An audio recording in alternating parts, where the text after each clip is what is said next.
Amongst all the criticism he's received as of late, Fred VanVleet has spoken out on his struggles this season, going on JJ Redick's podcast and giving some interesting insights into his inefficiency shooting the basketball this year, as well as why the Toronto Raptors have been losing some games as of late. So we'll discuss that, as well as a trade proposal thrown out by the No Dunks crew that has a lot of fans split on whether the Toronto Raptors should accept it, or if any team should either accept it. NBA fans are going mad over it, a deal between the Raptors and the Phoenix Suns, so we'll discuss that, as well as the LA Lakers signing a Toronto Raptors prospect. So lots of stuff to dive into. Let's dive in the first topic of discussion. The first thing we're taking a look at is Fred VanVleet speaking out on his struggles this season. Now, Fred VanVleet, it's no secret, he's in a down year of his career. He's in a down year for the Toronto Raptors.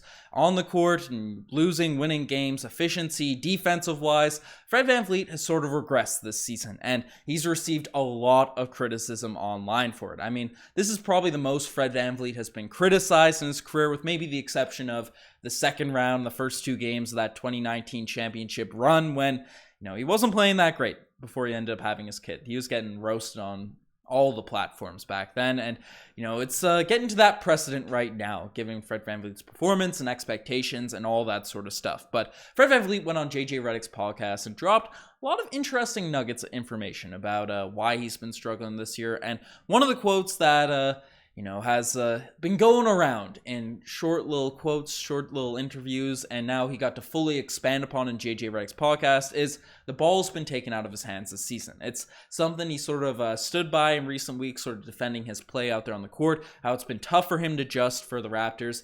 Coming in with a new scheme this season, taking the ball out of Fred VanVleet's hands and giving it more so to guys like Pascal Siakam, OG Anunoby, Scotty Barnes, this, that, and whatever. Now, Fred has received a lot of criticism for making these comments, as his touches per game, his usage rates, and all that sort of stuff, they really haven't gone down. They haven't decreased that much overall this season. Now, if you look at the starting data when he's playing with guys like Fred, OG, Pascal, playing with the starting units, they definitely have taken a hit, but I see why Toronto Raptors fans have criticized these points, because the ball, even from the eye test, it still feels like it's in Fred VanVleet's hand a bit more. But Fred sort of got to expand on this in JJ Redick's podcast, discussing how there's a lot of times where the shots he is getting, right, are not rhythm sort of shots, especially as a point guard. Anyone that plays basketball with where they're used to having the ball in their hands, they know that if you're not a spot up shooter like a JJ Redick, if your game isn't sort of built around that, it's tough to sort of switch. It's sort of a different role. And Fred VanVleet this season talked about how he might not touch the ball or have the ball in his hands for a lot of possessions, 4, 5, 6 times down, and then because Pascal Siakam's making some takes, the Raptors run an ISO heavy offense at times, and we have guys like Scotty, OG, Pascal, Gary Trent Jr., all sort of trying to create shots for themselves, right, rather than Fred VanVleet sort of facilitating for them, right? And then, 7 possessions later, after not touching the ball for a lot of possessions, right, Fred VanVleet is asked to, take 2 3-pointers in a row or something like that. And, that's not Fred VanVleet's game. He kind of openly admitted to that. That's not where he's thriving just yet. He's working to get better at it because he knows he's a stronger shooter, and saying that some of those should really start going down. And then some of them are contested, so his efficiency is a little bit lower because some of them are late in the clock. And it's just all sort of compiling to a poor efficiency in terms of shooting this season. So, I see where Fred VanVleet's coming from. Obviously, it is an excuse, and as a guy that should be an elite shooter, an NBA shooter, right, he's better than, a streaky guard like me, because I related deeply to Fred VanVleet's sort of shooting struggles as probably the streakiest shooter on planet Earth. Right now I'm playing, if I don't touch the ball for like 2 possessions and you ask me to hoist up a 3, it's probably not going in. But I digress on that point. Fred VanVleet's 1,000 times better player than me. Probably should be making some of those spot up shots.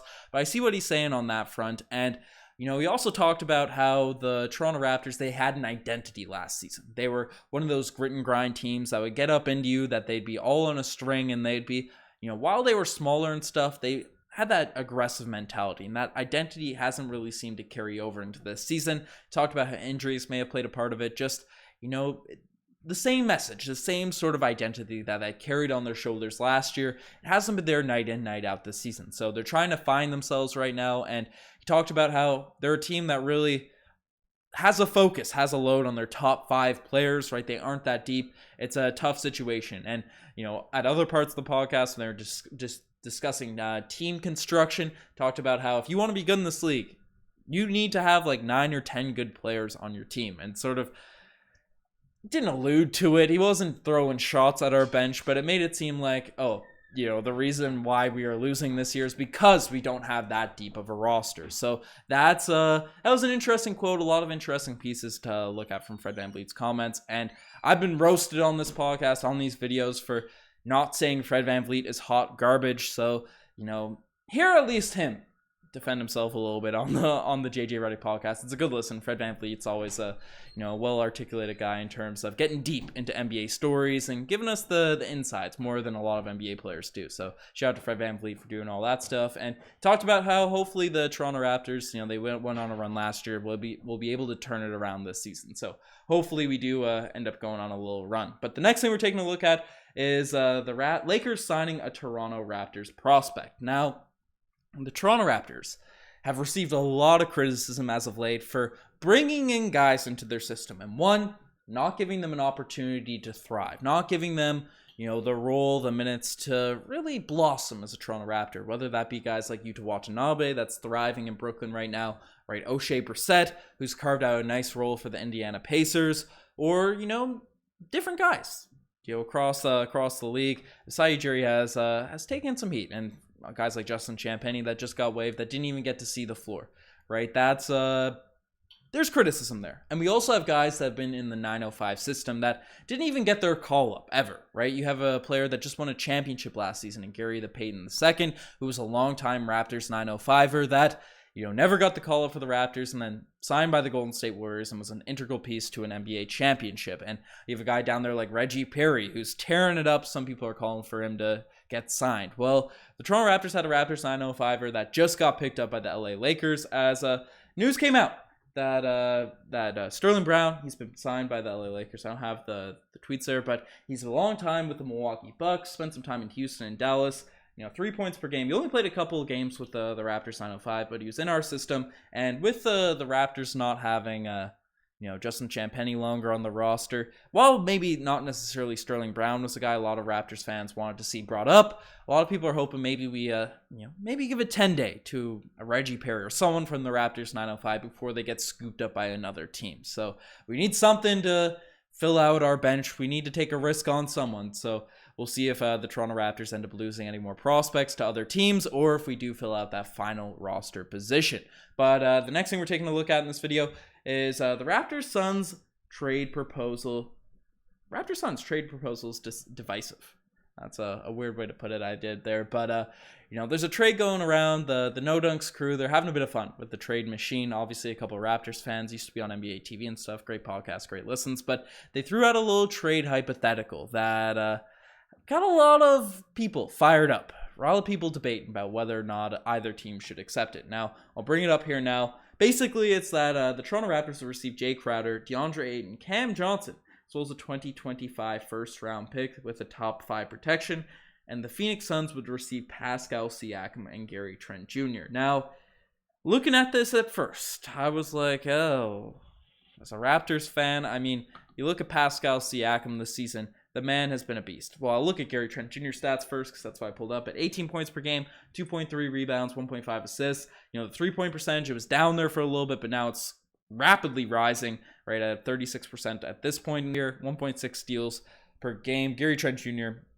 was put to the bench for a bit and was too good to be left on the bench. So Gary Trent Jr. is back to being the star boy, and Pascal Siakam has just been an absolute monster this season. 26 points per game, 8 rebounds, 7 assists, playing amazing defense, efficient shooting, efficient from the field, right? Just a guy that is an all-NBA caliber player, without a doubt, all-star. Also a guy that Fred VanVleet had to back up on JJ Redick's podcast to his co-host, I don't know the name of him, but arguing with him about Pascal Siakam being an all-star. The only thing we should be arguing about Pascal Siakam right now is not all-star, not all-NBA, but if he should be in the MVP discussion, even with the Raptors' struggles. Well, it's tough to be a losing team and have an MVP. He's putting up those level of numbers. But those two guys going to the Phoenix Suns in return for really a package centered around DeAndre Ayton, who, yes, number 1 overall pick, yes, is putting up amazing stats, 18 points per game, 10 rebounds, efficient field goal percentage, is improved on the defensive end, right? A solid center player that has brought a team to the NBA Finals, or was a part of a team that made the NBA Finals, and a really strong 3-and-D guy in Cam Johnson, who 13 points per game this season, plays solid defense, 43% from the three-point line, right? Two guys that would be cool adds to the Toronto Raptors roster. But I look at this deal and I say, would I rather have, even if we're going into a rebuild, even if we're tanking, even with the center hole position we have right now, would I rather have Pascal Siakam or DeAndre Ayton? I'm rolling with Pascal Siakam 10 times out of 10, 100 times out of 100. Pascal Siakam is just the better player. He's the better defender. He's the better facilitator. With exception of post scoring and obviously scoring in the paint and rim defense, being an anchor on defense, Pascal Siakam does everything else better out there on the court. Sure, we do need a center. Sure, it's a position of need, and maybe DeAndre Ayton's a few years younger, but it's not that crazy younger, right? It's not like you're getting a 21-year-old. I don't know. I'm definitely rolling with Pascal Siakam 10 times out of 10. And maybe you could make the argument with the contract situations being up. But Gary Trent Jr., yes, is a less efficient three-point shooter, but that's been going back up as the season has gone along.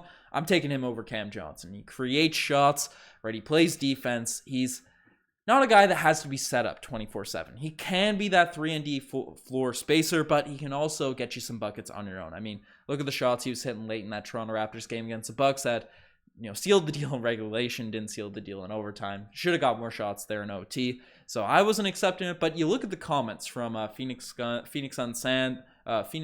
fans following that tweet being posted, and there's a lot of golden kazoos getting handed out because they're saying that Ayton's way better than Siakam. There's this, and I know teams overvalue their players so much, but if you look at the numbers and you look at basically anything, I don't know in what world you could argue DeAndre Ayton's better than Pascal Siakam. Suns fans are saying they wouldn't accept that deal, so I don't know. Let me know what you guys think about that trade. Let me know what you guys think about that deal. Right, I've locked it in. I booked it.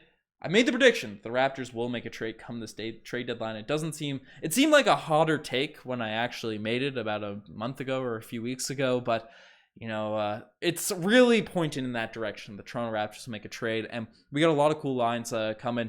Custom bets on the CoolBet app. You can use the link down in the description to sign up. They're sportsbook regulated in Ontario. They're available all across Canada, and you bet on Toronto Raptors games, NBA games, really any sport you're interested in general. You can use the CoolBet app to sign up, and if you sign up and let myself or Goody know on Instagram, on Discord, you'll be added to the CoolBetters Discord, and get custom bets, custom parlays, and boosted odds to really get the most bang for your buck for whatever bets you want to make. So definitely shout out CoolBet for supporting the podcast. It means the world to us, and sign up for them down below if you haven't already. But the next thing we're checking out is the Toronto Raptors in prime tanking position, and it's getting pretty bad out here now.